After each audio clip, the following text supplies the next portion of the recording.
مفتی سعید احمد صاحب رحمۃ اللہ علیہ، جو ہندوستان کی بہت بڑی شخصیت تھی، دارالعلوم دیوبند کے بڑے محدث تھے، انہوں نے اپنی کتاب تحفۃ العلمائی میں لکھا ہے، اور وہ خود بھی اس سال رخصت ہو گئے انہی ایام میں، قریب میں رمضان کے آخری دنوں میں۔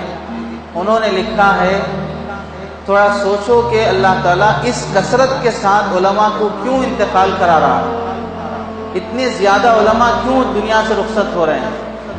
اس کی ایک وجہ علماء نے جو بیان کی وہ یہ ہے کہ جب بیوی اپنے شوہر کو ستاتی ہے تو اللہ تعالیٰ اس شوہر کو اپنے پاس بلا لیتے ہیں، اور جب امت اپنے علماء کو ستاتی ہے تو اللہ علماء کو اپنے پاس بلا لیتے ہیں۔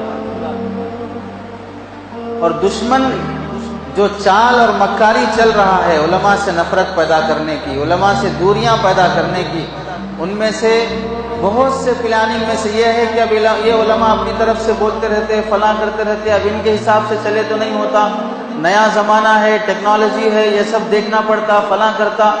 علماء کے علم اور ان کی شان میں توہین تحقیر کر کے، ان کی بات کی اہمیت کو گھٹا کر دین سے دوری کرنے کی جو پلاننگیں ہو رہی ہیں، تو جب علماء کی تحقیر، توہین، تذلیل، انہیں ڈسگریس کیا جائے گا تو یہ ان کی شان میں جو تکلیف دہ باتیں ہوتی ہیں، اللہ تعالیٰ ان کی اس بدعملی کی وجہ سے علماء کو اپنے پاس بلا لیتے ہیں۔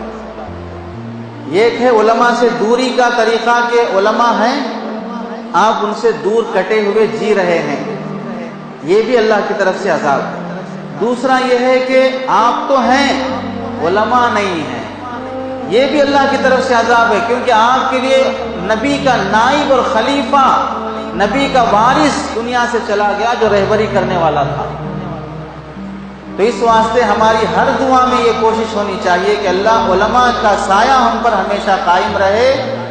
حضرت امام احمد بن حنبل رحمۃ اللہ علیہ 10 لاکھ حدیثوں کے حافظ، انہیں کسی نے پوچھا 10 لاکھ حدیثیں آپ کو یاد ہیں، بڑے محدث، بڑے فقیہ، اتنا علم اللہ نے آپ کو کہاں سے دیا ہے؟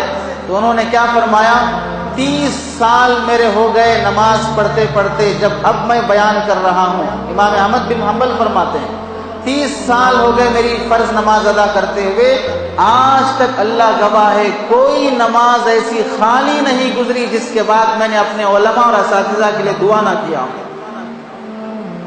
ہر نماز کے بعد میں اپنے علماء اور اساتذہ کے لیے دعا کرتا ہوں۔ تو اس واسطے علماء کی زندگی، ان کی صحت اور ان کی عمر کی برکت کے لیے ہمیں دعا کرنا چاہیے، وہ ہمارے دین کے رہبر ہوتے ہیں۔ 100 میں سے 1% عالم کو بھی آپ دکھا نہیں سکتے جو آپ کی دنیا کو لوٹنے والا بنا ہو۔ آپ جس عالم کو بھی دکھائیں گے وہ آپ کی دین کی رہبری کرنے والا ملے گا، دنیا کا لوٹنے والا نہیں ملے گا۔ اس واسطے علماء کے چلے جانے پر بہت غم افسوس کرنا چاہیے، اور ان کی صحت اور ان کی عمر درازی کے لیے دعائیں کرنا چاہیے، خواہ ہمیں ان سے کوئی لینا دینا نہ ہو، اگرچہ کہ یہ رویہ ٹھیک نہیں ہے، پھر بھی ان کا رہنا، ان کی زندگی رحمت کا باعث ہوتی ہے۔ حضرت لقمان علیہ السلام نے نصیحت فرمائی، بیٹا علماء کی صحبت میں بیٹھا کرو، اللہ جو رحمت ان پر نازل کرتے ہیں اس کا حصہ تمہیں بھی مل جائے گا۔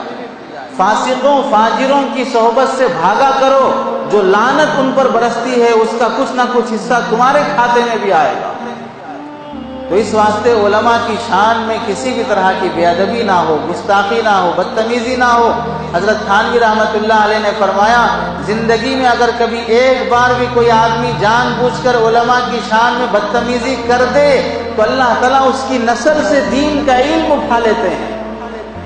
اب کبھی اس کی نسل میں کوئی عالم، کوئی حافظ، کوئی دیندار پیدا ہونے کا تصور ہی نہیں کر سکتا۔ یہ نبی کے نائب ہیں، یہ نبی کے خلفاء ہوتے ہیں، نبی کے وارث ہوتے ہیں۔